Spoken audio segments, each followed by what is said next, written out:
steady, Cap. Yeah, got one.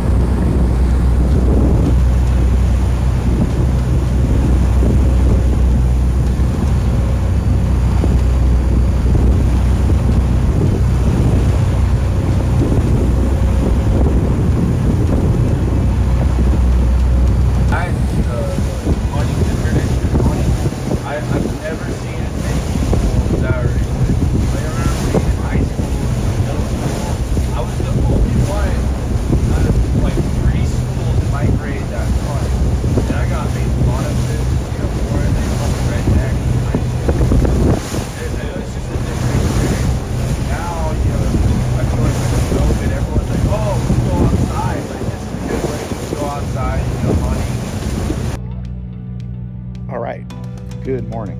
They're biting already. We are fishing in about 420 feet. The captain said, out here on the Island Fox, Island Sportfishing. The sister ship to the gentleman that I cook on. Took a day off to go out and try to catch a couple for the refrigerator. These bank perch, Floridas, fishing in this area. They haven't been able to fish for years. Like nibbles. Where are we at? Nibbles. Look at oh. Just let them set the Look at that. Oh, bendo. Look at that. See that bend in it? Take a couple turns on that. So these circle hooks, you have to set the hook. He's on there. 2 anchovies, shrimp fly, 10 or 12 cranks up off the bottom. 10's my limit. Hopefully I get 10 nice rockfish. Get them grilled up. Deliciousness. Oh, look at that.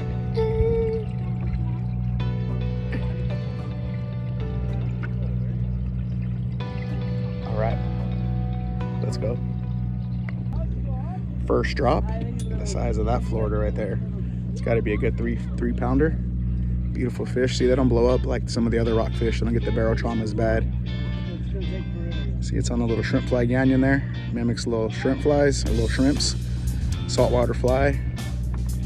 16-ounce sinker, 2 hooks limit. I had a little square spot that popped off right there. I got to the surface. 10 cranks off the bottom. Come up. A beautiful, delicious, flaky rockfish. Drop number 1. Let's go. All right, drop number 2. Got a small square spot and another Florida. Look at that. So I'll take these little 2-3 pounders all day. Really good white meat, delicious with the anchovy. So we got 5 anchovy here. Putting those on there. Water's kind of chilly still. That's it right there. 2 hook setup. And when you're turning the handle, you don't want to reel too fast. You don't want to spin these fish off. Just take it nice and smooth. Come up about 10 turns off the bottom, trying to get away from these smaller ones that are laying right on the bottom. Come up 10, 15 turns. Get these beautiful, delicious cod right here. Look at that. Beautiful fish. Oh, you went for the 20 turns? Had to go up a couple. 20 turns off the bottom. So this is a speckled rockfish, different than the Florida. See, it's not as red. It's a brown one. Bank perch, or speckled rockfish. Same family. Just they're a brown color and not that bright red as the Florida. Bank perch, aka speckled rockfish. If you can see the speckles there, see that? They got freckles up and down the back. Delicious little gill plate right there. All white meat fish, big broomtail. They don't really pull too hard. See that? More of a broomtail than a forktail fish. And the cod, very delicious. All right, so that's like drop number 5. Caught a couple of scrubs. That's it on the chovy. 20 cranks up off the bottom. If your spool is like the 400 that I use, the reason I use this bigger spool, the way I get more of an accurate reading of when I'm trying to come up. If I go down with the smaller spool, you come up 10 or 12 turns, you might not get as much because of the size of the spool. So big handle on it too. Just lay it right on the rail, real nice and slow, and reel in some groceries. Delicious. Alrighty. That's fish number 6. 7. We're looking for these ones though. I put a whole school on there. Trying for maybe a ling on the bottom before I come up to 20 or 30. Want a little bigger bait. Switch from the anchovy over to the squid. felt heavy too. I thought, oh, this is the one, but it's because there was 2 of them on there. And this one was hooked sideways, and they come up like that against gravity. We're picking away halfway to our limit. Steady action. So check this out. Check this out, using those 2 pieces of the same of squid that stayed on the hook. Got a salmon grouper on that one. I'll keep that one too. Another one of these guys. Remember the speckles? See all those speckles in there? Bank perch. Fighting about 20 turns up between 20 and 30. Using 2 hooks. If you get bit, leave it down there. So I went to the squid, so that way if I lost my anchovy, the squid stays on the hook a little bit more. You're fishing 400 feet like we are. Cool thing about fishing the bow on this boat, look, they got these little rod holders, so you can slide your rod in there and leave it while you get bait. Take your hooks off. Another tip, when you're reeling it up, some people like to reel their hook all the way to the tip. Don't do that. Give yourself plenty of line. Let your sinker be on the floor. It's easier to bait your hooks that way. Sometimes the big sinker will rock back and forth this way too. Catapult your fishing rod over when you're fishing with a 16-ounce sinker. So when you come up, don't reel it all the way up to the top guide. Give yourself line to be able to move and over, bait your hooks, lean it against the rail, take the hook out without the weight dropping, burying that hook in your hand too. That happened last week to somebody. So give yourself plenty of line. You got a whole spool of it, you know. Don't reel it all the way up to the tip. Leave it against the rail. Let your sinker sit on the deck like that. See that? It takes off some of the pressure. Pop those fish right off. The circle hooks too come off real easy. Just turn it clockwise and the hook will pop right out. So that's it. A couple tips. You got it, Jaxie? I think that's 7. 3 more for my limit. And I'll take this one back too. Good fishing. Good catching. It's the Real Anglers Fishing Show with Community Kevin Brennan. Brought to you by Daiwa. If you want innovation and quality in your fishing products, Daiwa has what you need. AFTCO, family owned and operated, representing a tradition of high-performance, precision-built fishing gear. Channel Island Sportfishing, offering deep-sea fishing on quality sport fishing charter boats, and more. What I was saying to myself as I went back to my bag to put the fish away, I'm fishing with that setup. When you come up off the bottom, you don't lose too many setups. Very next drop, I got rocked and it broke off. So now I'm just gonna go to circle hooks. I only brought 1 pack of those Yanyons with me, so now I'll just go circle hooks. I think I have a 12-ounce sinker, bought 1 of each. But I was just telling myself, you can fish it all day with that. Shouldn't get caught up in the rocks fishing up off the bottom. Hit the bottom, rode up the slack, snagged. You never know. The ocean giveth and it taketh away. And do 2 strips of squid per hook. Okay. It's producing some bigger models here, but 2 strips per hook and then come up 15.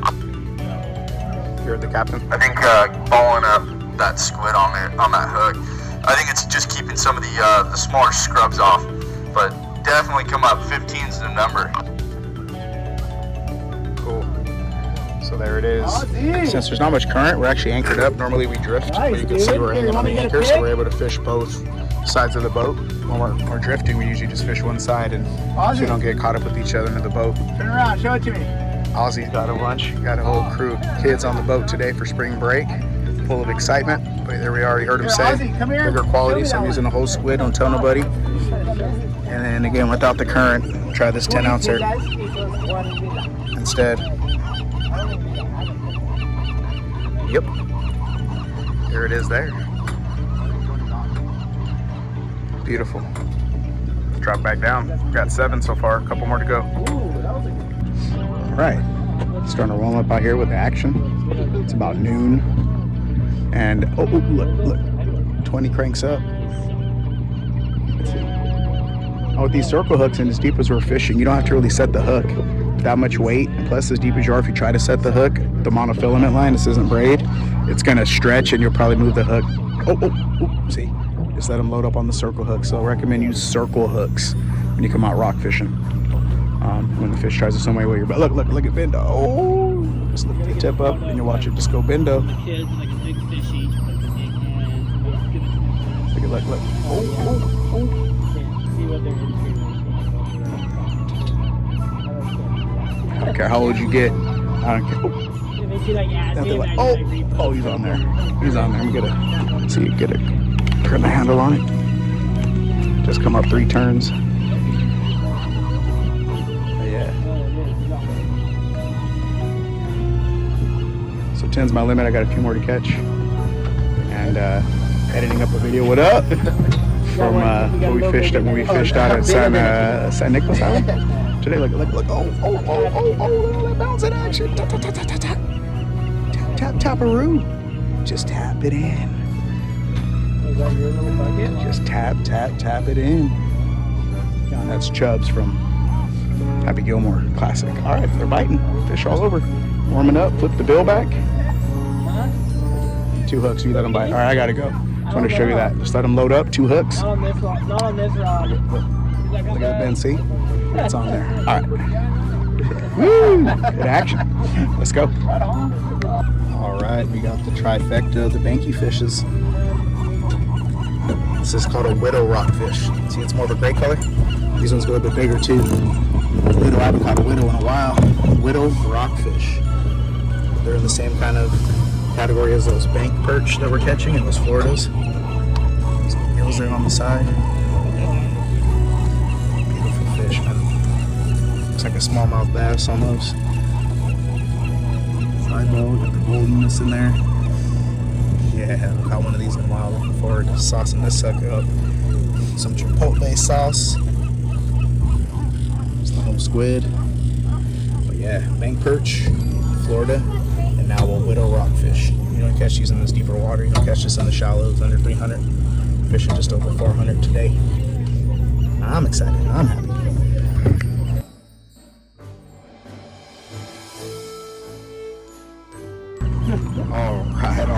All right.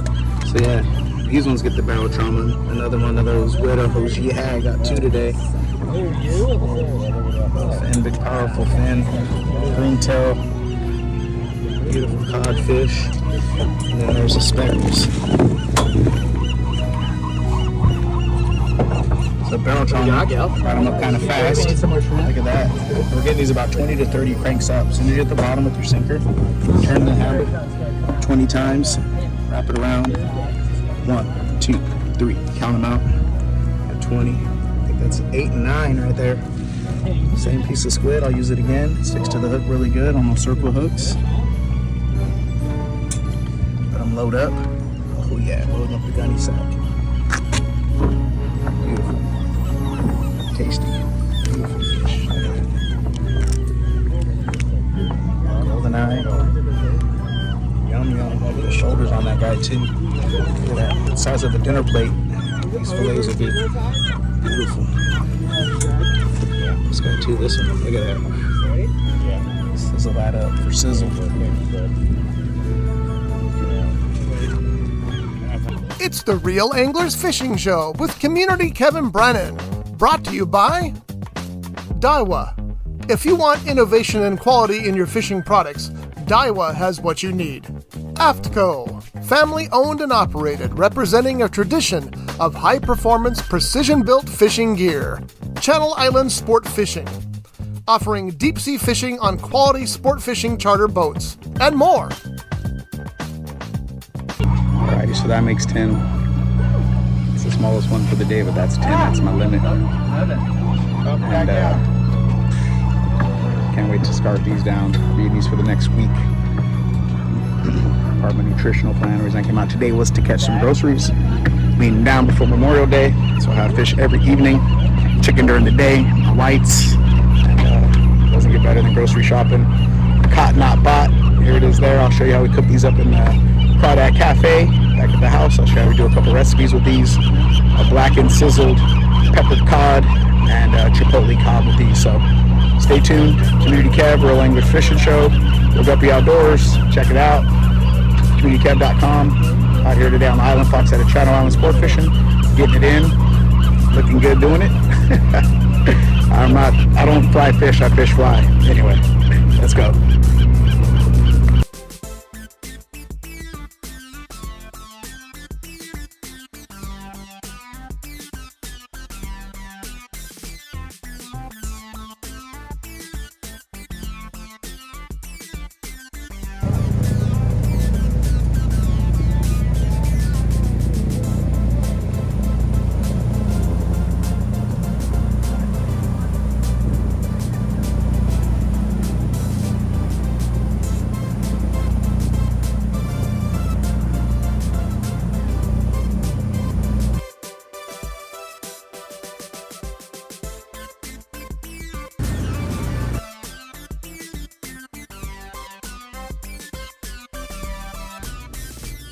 Well, alrighty, welcome to the Crawdad Cafe, my kitchen. Started this video up, and I took one of those vermilion, the big reds that I caught my last cast of the day, and I just made it into smaller pieces so that way it doesn't dry out when it's cooking. It cooks pretty quick. So again, just fish stick size pieces, and we're gonna put that in some olive oil and cook it up real quick. A couple of seasonings I got right here is the holy garlic and just a little taco seasoning, man. Don't be intimidated. Do your taste buds a favor and play with your food. That's what we do in the Crawdad Cafe. So this here is just one of the vermilion fillet, or 2 fillets cut up into smaller pieces just so they cook a little quicker, because I'm gonna cook it on high heat and blacken up one side of it and flip it over. And I don't want it to dry out. So if you cook real big pieces, the inside can, while you're trying to wait for the inside to cook, you could be overcooking the outside. And seafood and fish, you could kind of eat a little undercooked or raw, even like sushi. So it's better to have a little undercooked than overcooked. So by cutting it into smaller pieces, you don't have to worry about drying it out. I've done that before, and that's the worst thing you can do to fish. All right, so what I'm gonna do is just hit this with a little bit of seasoning. Actually, a lot of bit of seasoning. These are bigger fillets, so they can handle it pretty good, but you don't want to lose the flavor of the fish. Got my little candle burning right here, and just gonna drizzle that on there with one hand while I film. And then try to evenly coat it, and then come over the top with a little bit of the taco seasoning, and just drizzle that right on top. You don't have to be perfect. Just drizzle, drizzle, drizzle, drizzle. I like to let it sit for a couple of minutes. I don't like just put it right on the grease. I like to let it sit in there and kind of get into the fillet. So I'll let that sit for about 5 minutes before I actually cook it. I'll put a little more seasoning when I stop, but just wanted you to take a look. Nothing major. And I'll season it up a little bit more when I turn off the camera, but that's it, man. Let it soak into the fillet a little bit before you cook it, okay?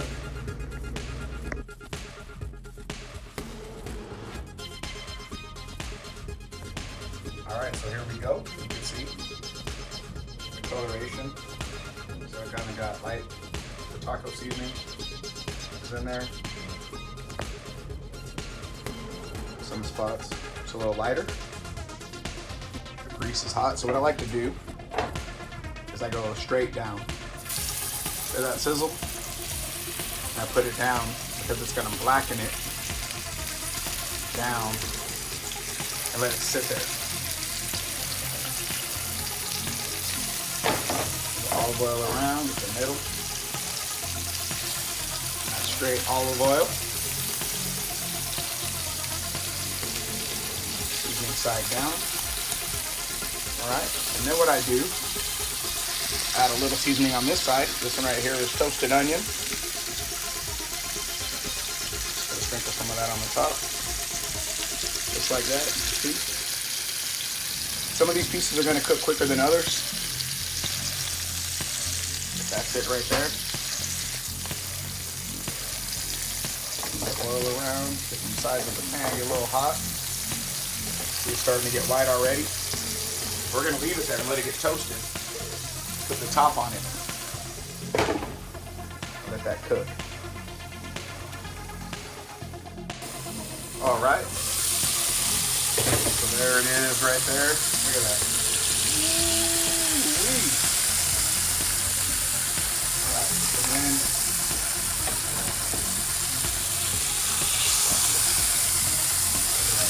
oh yeah, seasoned up real nice. Got that crust on it. Got that nice crust.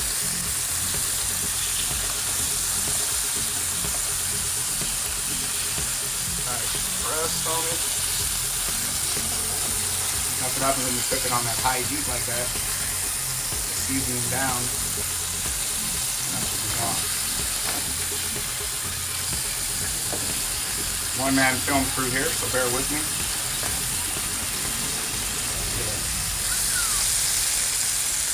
All them yum-yums on the bottom cooking into it. Yeah, all them yum-yums. So the yummies are at right there. Put that over. One more. On the other side. Got that seasoning. crusted side up, nice and crusted. All the oil back through one more time. A high heat.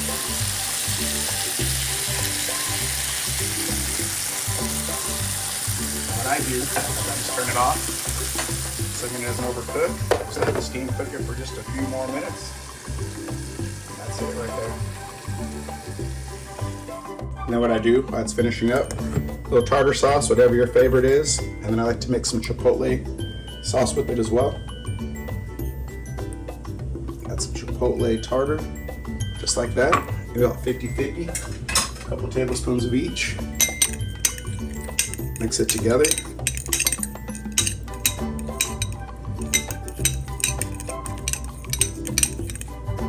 Got a couple lemons sliced up, ready to go with it. And that's it, just blend it together. And I'll show you how it all comes together. And there it is.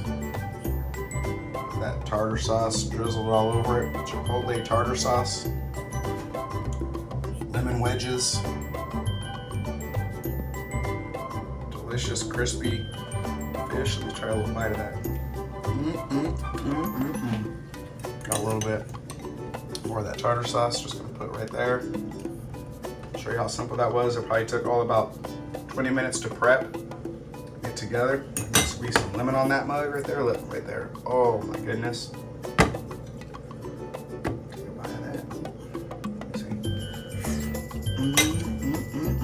You put white rice, vegetables. I'm just gonna eat it like that. That's it. Delicious Vermilion, California cod, what we call red snapper. Blackened, lemon, chipotle, tartared. Lather it up. Let's go.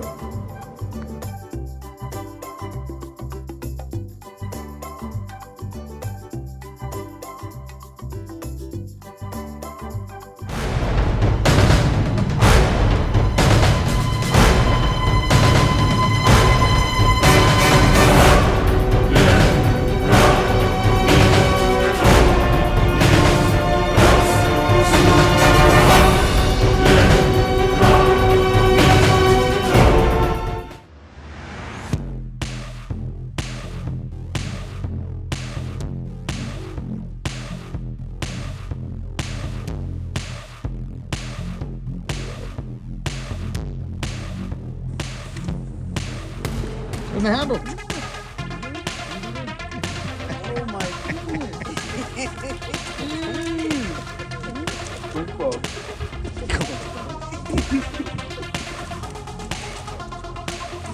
Yeah, I'm gonna show you how to. What size do you do? I know it's in. Yeah. I was on the phone with my cousin, and you're telling me we're talking with the guys. I'm like, yeah, we're just talking about it. They do, but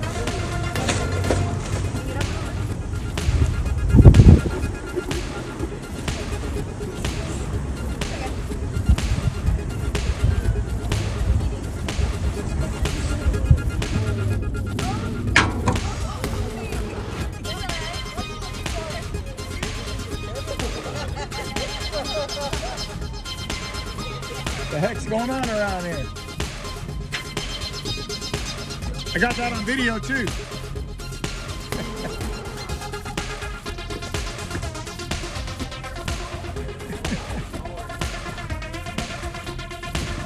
All right, Derek, this is your weigh-in right here. The first one to turn in his bag of trash. Here's your scale, like we're doing a fishing tournament, except for instead of, yeah, garbage tournament. See how much we're going to collect over the year. What does it say? 4 and about 3/4, about 4 1/4. 4 1/4 pounds of trash turned in. All right. Here, we put it in the wagon. All right, we'll have our weigh-ins here. Good job. Nice catch. Nice catch.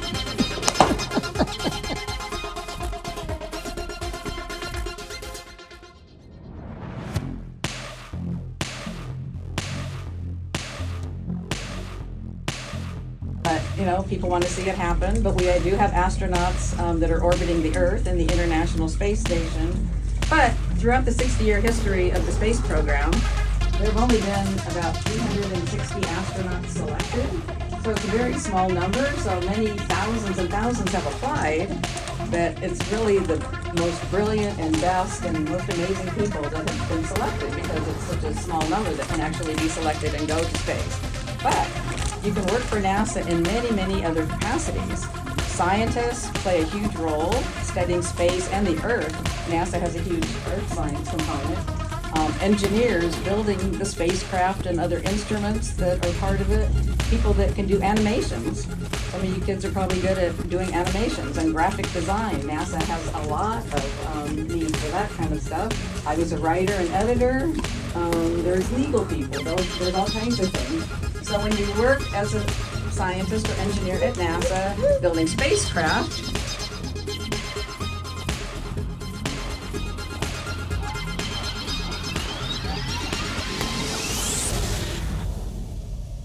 an astronomical unit, which is the distance between the Earth and the Sun, which is 93 million miles. So here we have the Sun, and here we have the Earth. So that, visualize it being 93 million miles. So that's one astronomical unit. This first planet is Mercury. It's about half an astronomical unit. And that's the hottest one? The hottest, no, that's actually Venus, the next one. Is that 900 degrees? Well, can you hang on to that and let me go over that one? You pass the other one to Chris over there for now.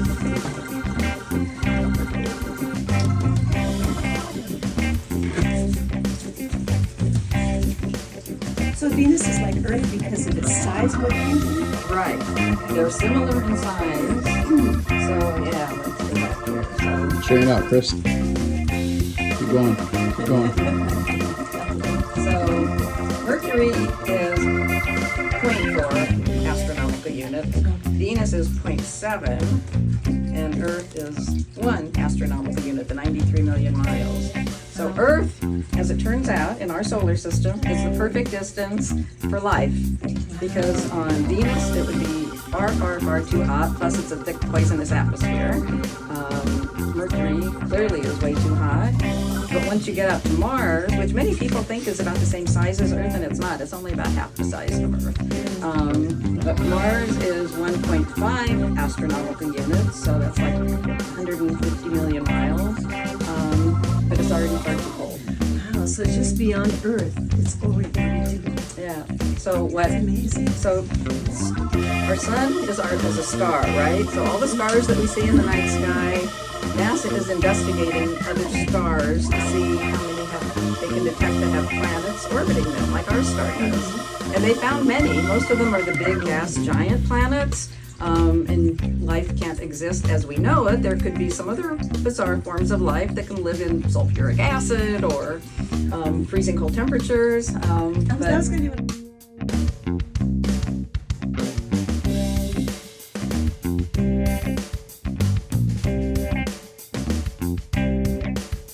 have a handout in front of you. Not every slide's going to be on there because I know you probably might want the notes on every slide. It's inside the yellow folder. But I wanted to give you something that you can take away with you. Right? So if there's any questions, write them down. This class is going to be very specific for your age group. So there's some materials that I'll go through slower. There's other materials that I'll speed through. But this should be engaging, right? So if I ask questions, please engage in it.